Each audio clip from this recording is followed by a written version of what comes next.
the city. This area is displayed on the screen. When this joint hearing is completed, the joint Sioux Falls and County Planning Commissions will adjourn, and the next regular business meeting will begin to consider items beyond the joint zoning jurisdiction with Sioux Falls. Any action taken on the final development plan tonight will be final. First on the agenda is public input. Is there anyone here who wishes to speak on an item that is not on the agenda?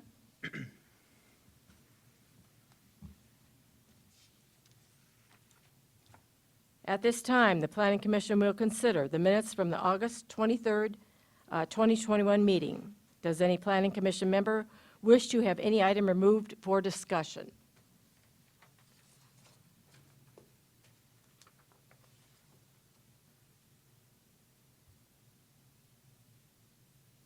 I will entertain a motion first for the minutes of the meeting of August 23rd. I'll make a motion to approve the minutes. I'll second it. I have a motion and second to approve the minutes of August 23rd meeting. All those in favor? Aye. Oppose? Motion passes on the county side. City Commissioners, the minutes from August 23rd have passed on the county side. Could I get a motion to approve the minutes on the city side? So moved. Second. Motion second. Any discussion? Hearing none. All those in favor signify by saying yes. Yes. All those opposed say no. The minutes have passed on the city side.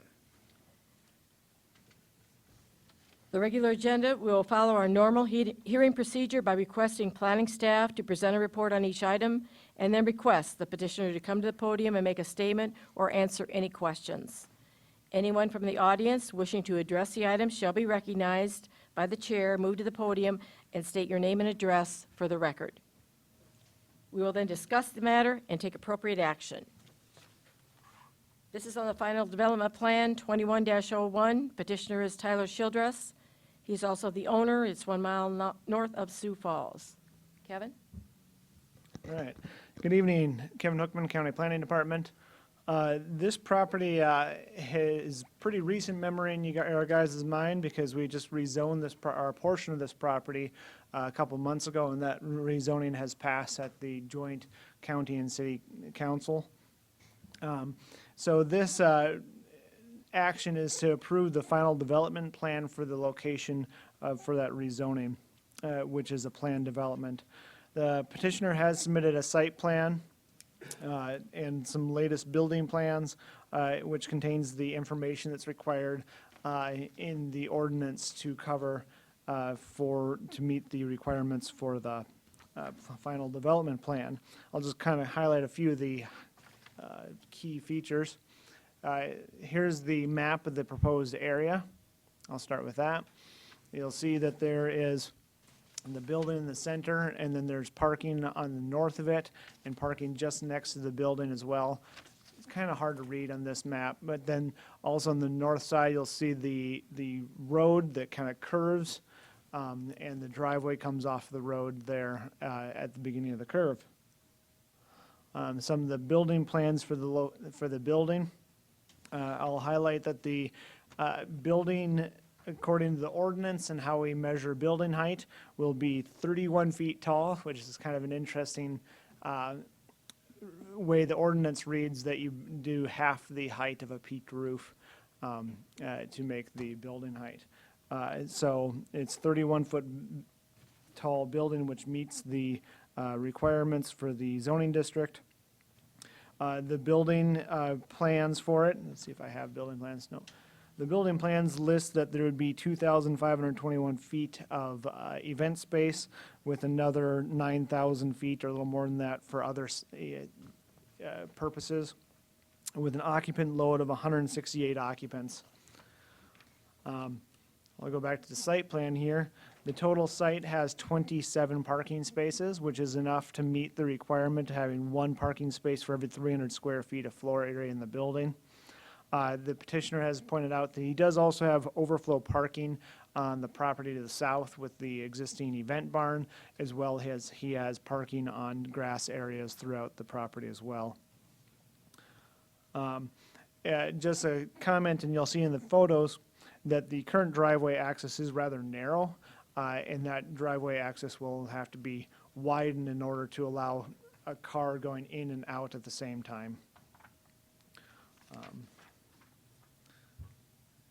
Other highlights, I guess, we'll go down that the city has submitted comments for this item in a letter.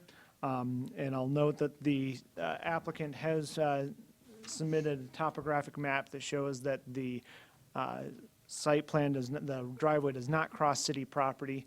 And that was a little bit of a drawing issue with the geographic information systems that shows the driveway crossing city property. But it does not reach that on the survey. Then the city is requesting the driveway to be consolidated with the existing driveway, as well as they're requesting the new development to be platted off as a separate lot. The county has reviewed this and finds that the plan meets the county's requirements as far as driveway and lot requirements. So the county planning staff is recommending approval with 4 conditions. And with that, I'll be available for any questions. Oh, I'll bring up some site photos. There's the driveway I was talking about. You'll see the curve in the ditch. This is where the event facility would go, roughly, kind of looking down towards the barn. This is the existing facility, and you can see they have a paved parking lot. And then this is one of the areas that the petitioner has pointed out as overflow parking along the driveway, has gravel extended through there. So I'll go back to the site plan, and then I'll be available for questions. Any questions for Kevin? Mr. Chair? Go ahead. I have a question about the parking ratio. You know, the description that you used was lodge or private club, and I'm assuming this is not members-only type events. This is probably more of a public venue. Could you explain kind of the thinking behind that? Yeah, so the lodge or private club, our zoning ordinance is rather inadequate for the parking of a structure of this type. Because this is not a very common type of a structure in the county. It is really, for that matter, more of an urban type of use to have lots of people in a space at one time. And I guess this was not only is a lodge or private club similar, is that you're kind of having these gatherings in these spaces, but also the 1 per 300 feet is basically with the requirement for everything that's not listed. So it matches both of those. So if it was a structure that wasn't listed specifically in the ordinance, then it would just be the 1 per 300. So it also meets both those. That just, from kind of experience, that doesn't sound like many parking spaces for 168 total people. Even if you had 4-person per car, that would seem to me to indicate 42 spaces if 4 people were in every single car to park. So I think that's a concern of mine anyway, especially as this comes into the city eventually. It'll be way undersized. And the other concern is along Slip Up Creek, since there's a requirement that nobody can park on the street. I understand there's some overflow parking on site, but that's going to get pretty full pretty quick would be my guess. Sure. Any other questions for Kevin? Yeah, I have an additional question ahead. about the parking. So I think when you were going through the site plans, you said there's overflow parking at the additional venue parking. So is there some requirements or restrictions on which building can be used when? Or, I mean, if they both can be used at the same time, then kind of nullifies the overflow, right? I mean, if that's parking space is being used as well, can you, do you have any information on that? Sure, and perhaps the applicant can speak to that a little bit better even, because he has told or explained to us that largely speaking, he'll be able to have that space available and for that overflow parking at separate times or be able to utilize the grass space as well. And maybe he can speak more to that when he comes up. Thank you. Any other questions? Guess not at this time. Is the petitioner here? Will you please step forward, state your name and address?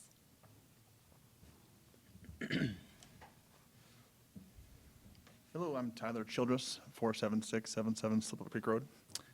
So a couple things. The whole process, we have to have that ICC certified through a building or an architect, a person who can understand the code review. The reason we went with 27 spots or 28 spots, the topographic changes quite often.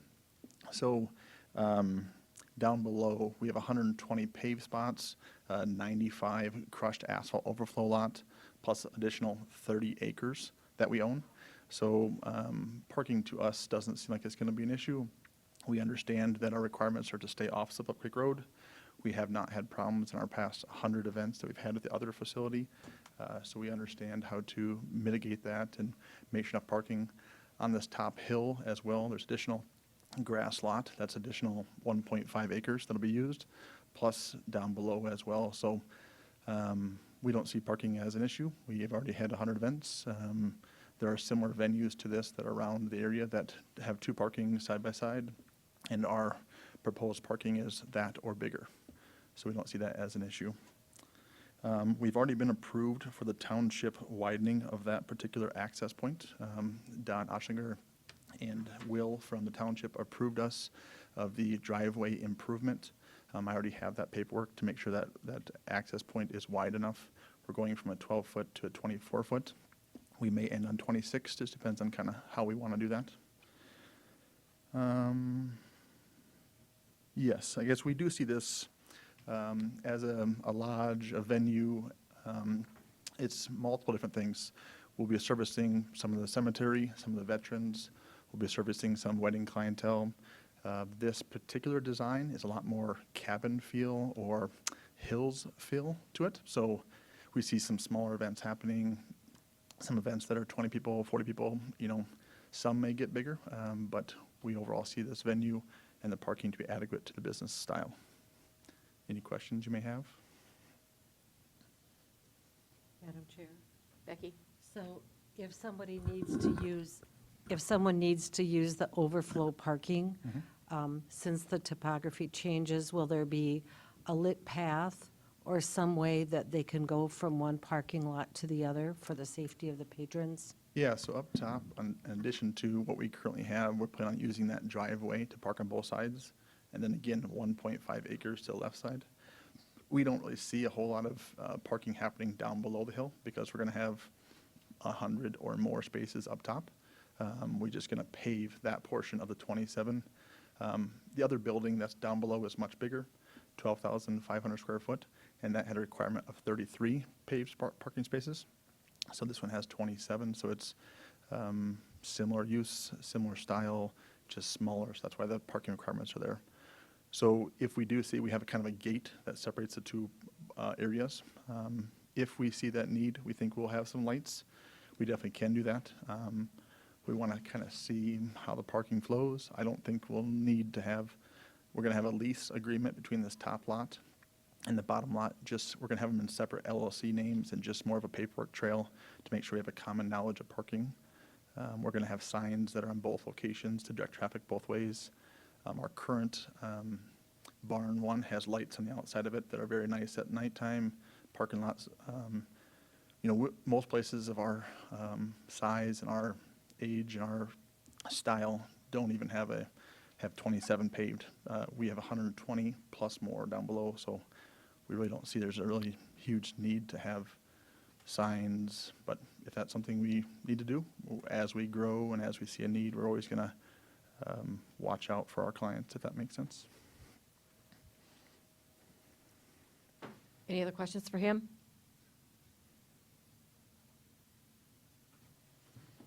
Thank you.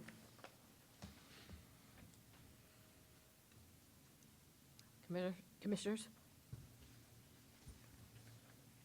Madam Chair, if I may. Mike? When I look at this, I understand the concern of parking, but I also kind of look at our purpose of this panel is to kind of enforce the codes that are in place right now. If they're adhering to the code, I don't know how we can arbitrarily say, well, we think 20 more, or 50 more, or 100 more is going to do it, so here's that stipulation. So looking at the code, I think all we can do is uphold the ordinance that's in place, and they're meeting it. So I guess with that, I'd make a motion to approve. I'll second that. I have a motion and a second to approve the final development plan 21-01. All those in favor? Aye. Opposed?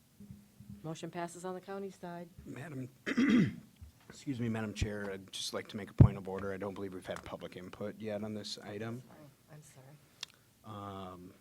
So I don't know what that means for the purposes of your vote. If you'd like to do that first, then perhaps we can revisit it. Is there or- anyone here in the audience that would care to speak to this item?